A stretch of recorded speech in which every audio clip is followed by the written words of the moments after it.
সকলকে শুভেচ্ছা অভিনন্দন। আজ আমরা এসেছি ফরিদপুর উচ্চ বিদ্যালয়ে। আজ ফরিদপুর উচ্চ বিদ্যালয়ের ছাত্রছাত্রীদের বার্ষিক পরীক্ষার ফলাফল সংক্রান্ত বিষয়ে আমাদের সঙ্গে যুক্ত হয়েছেন ফরিদপুর উচ্চ বিদ্যালয়ের প্রধান শিক্ষক মোহাম্মদ সিদ্দিকুর রহমান। আজকের ফলাফল সংক্রান্ত বিস্তারিত শুনুন তার মুখে। ধন্যবাদ। আসসালামু আলাইকুম। আমি মোহাম্মদ সিদ্দিকুর রহমান, প্রধান শিক্ষক, ফরিদপুর উচ্চ বিদ্যালয়, ফরিদপুর ঐতিহ্যবাহী বিদ্যাপীঠ। এই বিদ্যালয়ে 2018 সাল থেকে দুইটি শিফট অর্থাৎ প্রভাতী শাখা এবং দেওয়া শাখায় ছাত্র ভর্তি করা হয়। আমরা 2024 সালের বার্ষিক পরীক্ষার ফলাফল আজ ঘোষণা করেছি। প্রভাতী শাখা, দেবা শাখারও দুইটায় আমরা ফলাফল ঘোষণা করব। আমরা প্রভাতী শাখা মোট শিক্ষার্থীর সংখ্যা ছিল 541 জন, আর পরীক্ষা অংশগ্রহণ করছে 516 জন।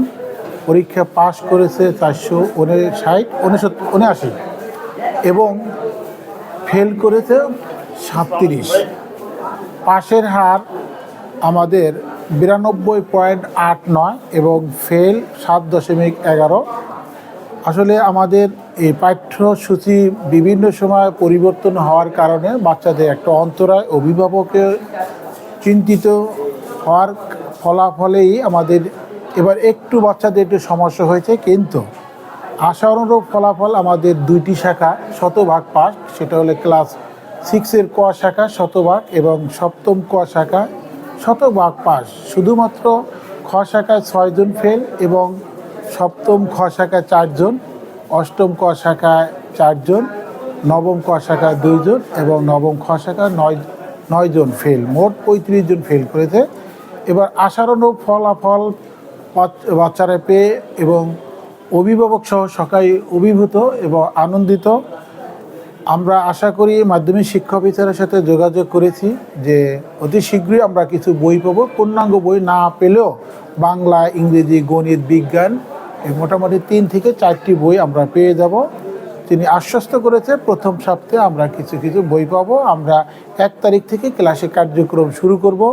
আমাদের সকল শিক্ষার্থী সুস্থ এবং সুন্দর আছে, অভিভাবকরা আনন্দিত, আমাদের সকল শিক্ষকই এসেছে।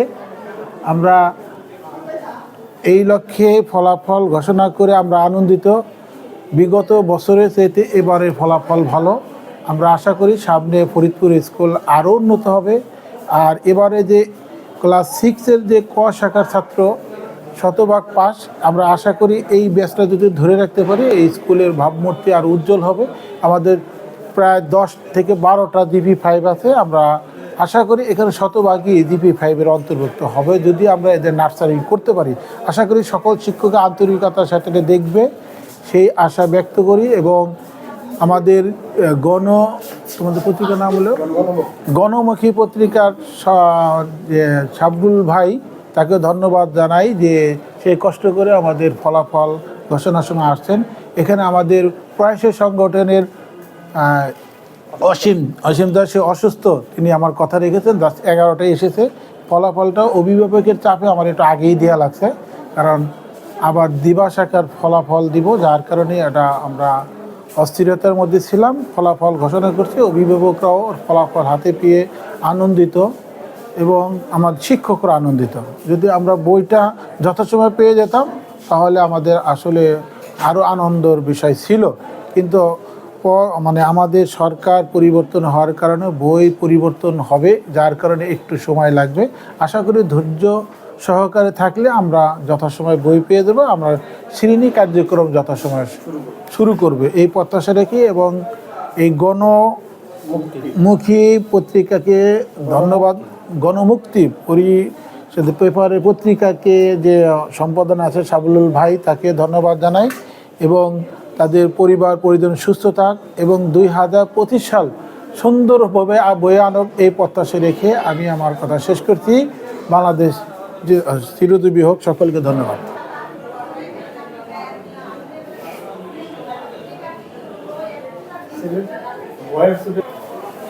এই আমাকে একটা ফল দিতে বলো।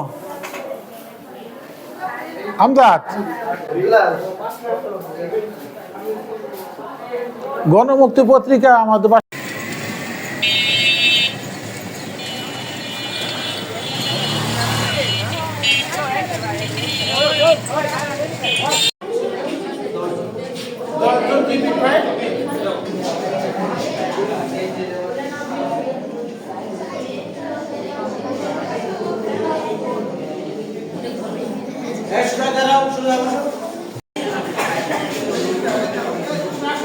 Bravo.